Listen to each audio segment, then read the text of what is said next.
Hello friends, আজ আমি তোমাদেরকে ভোলা মাছ রান্না করে দেখাবো।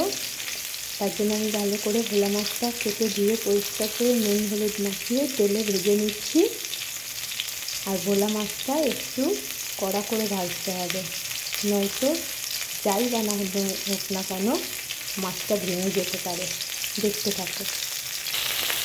এবার আমি কড়াইতে কেটে রাখা আলু আর বেগুন দিয়ে দিচ্ছি। এটা একটু ফ্রাই করে নেব।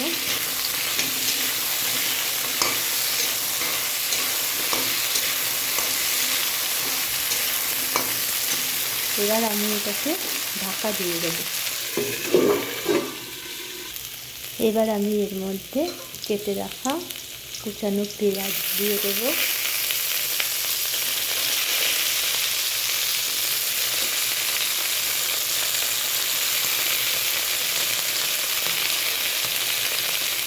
আর দেব চিড়ে রাখা শুকনো লঙ্কা।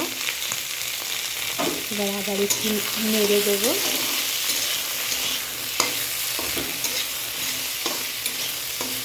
নেড়ে আর একটু নুন দিয়ে হলুদ দিয়ে ঢাকা দিয়ে দেব। এবার আমি এর মধ্যে ধনের গুঁড়ো, জিরের গুঁড়ো দিয়ে দিলাম। দিয়ে এটা আর একটু নাড়ব। নিয়ে জল দিয়ে দেবো।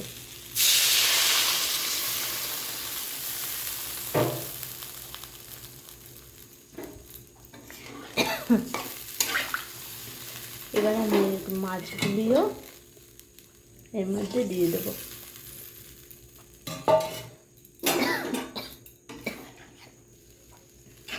এবার আমি ঢাকা দিয়ে দেবো। মাছটা আমার পুরোই রান্না হয়ে গেছে। এবার